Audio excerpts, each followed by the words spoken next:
Coucou les amis, donc je reviens aujourd'hui avec le jeu des possibles, un de mes nouveaux jeux que je vais explorer avec vous, le jeu des possibles de votre vie, édition Vega. Donc l'idée là, guide pour vous accompagner dans votre quête et découvrir les réponses à vos questions dans votre quotidien et dans votre recherche plus fondamentale. Le jeu des possibles de votre vie vous aide à trouver en vous-même le chemin vers la solution sans faire appel à un symbolisme complexe. Il vous met en contact avec la véritable source de votre demande et vous offre les moyens de réaliser votre projet. Le jeu est structuré en 5 catégories qui sont autant d'éclairages des différents aspects de la situation. Donc les archétypes, les expériences, les pièges, les alliés et les rituels. Donc dans un premier temps, vous voyez, vous avez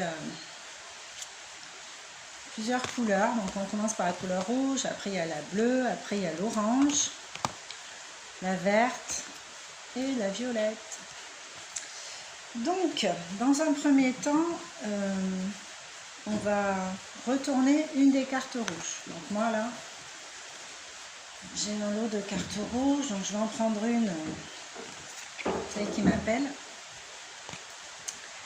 Et là,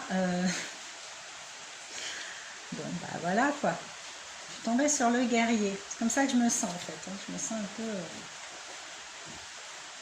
en mode guerrier, surtout en ce moment. Donc le guerrier nous demande d'accueillir la carte, de la laisser entrer en résonance avec soi ou la personne qui est avec nous, qui fait le travail. On laisse monter ses intuitions, ses idées. Donc moi le guerrier, alors, regardez l'image bien. Donc le guerrier, là, il y a un chien, on dirait un chien fer. En bas, il est sur une forme d'écusson en fait. C'est un écusson, il fait miroir. Là, il y a la flamme. Moi, je suis du signe du feu. L'élévation vers le haut, avec l'épée. Et encore des flammes. Des salamandres peut-être. Alors, regardez comment ça résonne pour vous. Voilà. Et ouvrir le livre à la page correspondante. Donc, le guerrier. Alors, le guerrier, je vais vous dire. L'archétype en jeu dans votre expérience actuelle est celui du guerrier ou de la guerrière. Le guerrier est l'image de la force et de l'action. Il symbolise l'ardeur, la combativité, l'énergie. Son combat est avant tout intérieur et son enjeu est celui de la transformation des ténèbres en lumière, du passage de l'ignorance à la connaissance.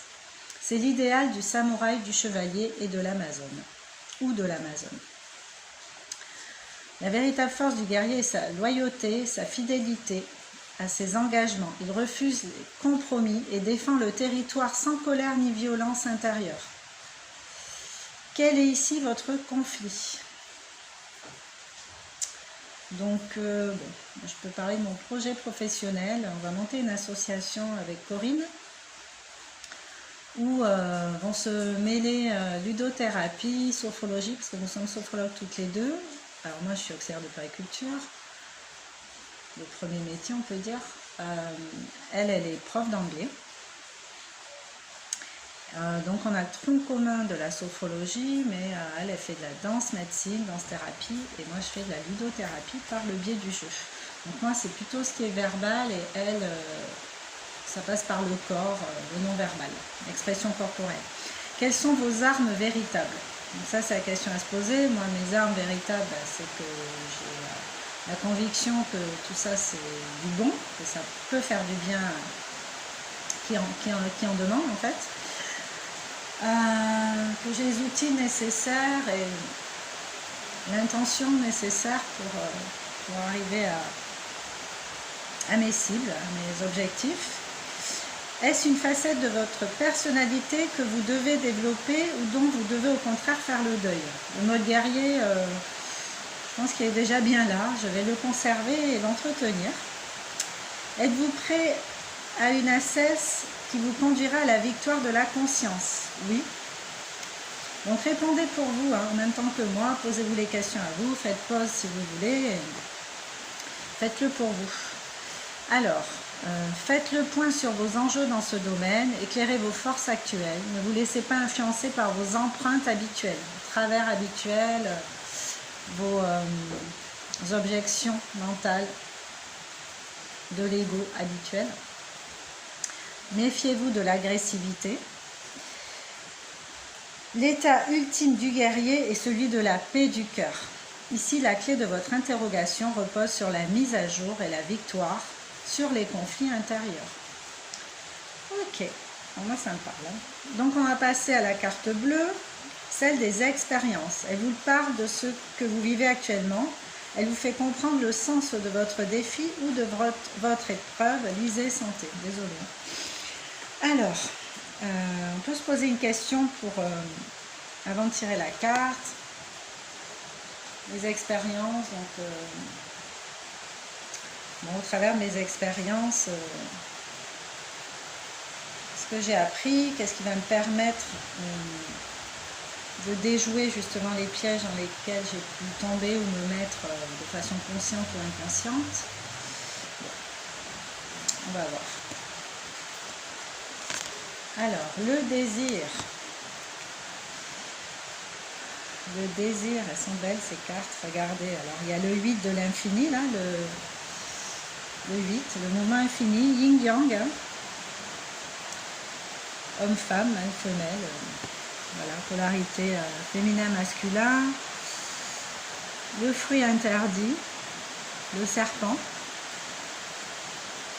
la fécondité et l'ancrage en bas, la fertilité. Le désir, oui, ben, désir, on dit ça nous prend aux tripes, c'est exactement ça. Donc le désir, je vais chercher le désir dans les expériences. Donc l'expérience que vous êtes en train de vivre est liée au désir et à la force vitale. Parce qu'à la source de la vie se trouve le désir ainsi que toute sa puissance créatrice. Renforcer la clarté du désir implique de distinguer celui-ci avec rigueur de tout ce qui relève des besoins. Cette exigence, ce discernement libère l'énergie et permet à l'individu de se recentrer sur ses véritables enjeux. Alors votre interrogation ici vous invite à dialoguer avec ce désir, avec votre désir. Alors où en êtes-vous de votre relation avec cette énergie du désir? Quelle part de vous, l'enfant, l'être social, l'entourage, manifeste ce désir? Est-ce réellement le vôtre ou celui des autres? Pensez-vous être capable de discerner clairement vos véritables désirs? Peut-être est-il temps de faire le tri dans vos besoins fondamentaux liés au plan concret et vos désirs liés à vos rêves, à votre cheminement intérieur. Bon, moi je vais le faire pour moi, mais en mode perso, et je vous invite à le faire aussi parce que c'est des questions qui sont profondes et du coup qui méritent de s'arrêter quand même, de prendre de quoi noter et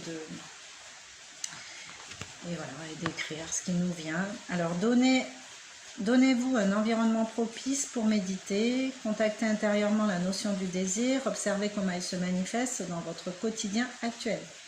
Quelles en sont les expressions, les conséquences dans votre chemin d'aujourd'hui, les comportements abandonnés et ceux à affirmer. Notez cela, restituez ces indications dans votre questionnement. Ce travail à lui seul libère la vitalité. Mettez vos conclusions en relation avec les autres cartes de votre tirage, vous aurez des indications pour prendre votre décision. Ma décision est déjà prise. Mais si vous avez des projets comme moi ou des choses qui vous tracassent, des comportements, ouais, des choses qui vous tracassent, ben, faites-le. Faites le tour des questions, des réponses. Alors, une carte orange. Carte orange, c'est les pièges. Attire l'attention sur les dangers contenus dans l'expérience. Connaître ses propres pièges. Bon, celle-là m'appelle. Alors, le manque de volonté. Alors moi, perso, je je peux avoir un manque de volonté pour tout ce qui est paperasse, en fait. C'est pas trop mon délire, la paperasse. Et il y a certaines parties de l'entrepreneuriat qui ne me conviennent pas trop, en fait. Moi, si je pouvais juste être sophrologue, ludothérapeute, arriver avec mes valoches, me poser avec mes jeux, tout ça, et faire mes séances, ça m'arrangerait. Mais bon, faut tout prendre hein, quand on choisit quelque chose. Donc, le manque de volonté, les pièges, hein, c'est des pièges à soi-même, en fait. Manque de volonté. C'est une qualité de l'ordre du physique, de l'incarnation. Par manque de volonté, on a du mal à concrétiser des projets et pourtant trop de volonté induit rigidité et tension, faisant aussi obstacle à la réalisation d'un objectif. Le défi étant ici de ne verser ni dans un excès ni dans l'autre, donc l'hypo en fait. Dans tous les cas, les traditions spirituelles préconisent le lâcher-prise et l'abandon à la volonté divine. Encore faut-il d'abord avoir assumé pleinement sa propre volonté. Donc je vais vous poser quelques questions. Avez-vous des personnes volontaires dans votre entourage? Donc moi, ce qu'il y a de bien, c'est que je ne fais pas la sauce toute seule. Donc du coup, je vais compter un peu sur Corinne pour me motiver sur certains aspects. Et puis vice-versa. Sont-elles des modèles ou des anti-modèles? Je pense qu'on a tous des anti-modèles, mais on peut trouver aussi des modèles. Percevez-vous un manque de volonté dans la conduite de votre vie? Est-il latent ou permanent, ou uniquement lié à certaines circonstances? Moi, c'est plutôt lié à des circonstances. Quelle émotion réveille en vous le manque de volonté, du mépris de soi, du laisser-aller, du déni, de la colère? Quand vous manquez de volonté, concrètement, il y a une émotion derrière. Donc, essayez de mettre le doigt dessus. Êtes-vous prêt à acquérir, à assumer votre volonté? Oui, je le veux. Donc, ici, le jeu des possibles de votre vie vous invite à sauter le pas de la transformation. Vous ne pouvez qu'être gagnant à condition de rester vigilant. Et oui. Les alliés. Les cartes vertes. Je vais en prendre une. Donc pareil, quand on choisit les cartes, elles sont toutes identiques, mais il y en a une qui nous appelle plus que les autres. Donc on se fait un peu confiance et on y va. Moi, c'est celle-là. Les plantes. Alors moi, c'est le beau soleil là, que j'aime beaucoup, beaucoup, beaucoup. C'est marrant, on dirait des... c'est des plantes, mais on dirait des formes humaines, quoi, je sais pas. Donc voilà, regardez, sur la terre, sur notre belle terre. Pas tout à fait toute bleue et verte. Des fleurs. Donc, que nous disent les plantes? Les alliés, donc les plantes. Alors, les plantes. Les plantes sont de l'énergie solaire condensée. Par leur action de photosynthèse, elles pompent l'énergie de la terre, recueillent la lumière du soleil, intègrent les propriétés nourrissantes de l'eau et transmutent tout ce qu'elles ont reçu en pouvoir thérapeutique. Pas mal. La végétation qui recouvre la majeure partie de notre planète, souvent nommée pour cette raison planète verte, est en liaison avec la notion de vitalité, de beauté, de renouveau. Elle évoque bien souvent le flux incessant de l'énergie vitale qui trouve sa puissance dans ses racines. Bon, je comprends pourquoi je suis autant attirée par les forêts et tous les endroits naturels. Alors, vous êtes invité à vous ouvrir à ces alliés qui sont les plantes. Elles vont vous accompagner dans votre recherche. Alors, retrouvez consciemment le contact avec l'herbe, la sève, le sol, l'arbre, les fleurs, tout ça. De quel genre de végétal vous sentez-vous proche? Identifiez-vous à lui. Ce contact vivifié pourrait bien vous apporter des forces inattendues dans votre questionnement actuel.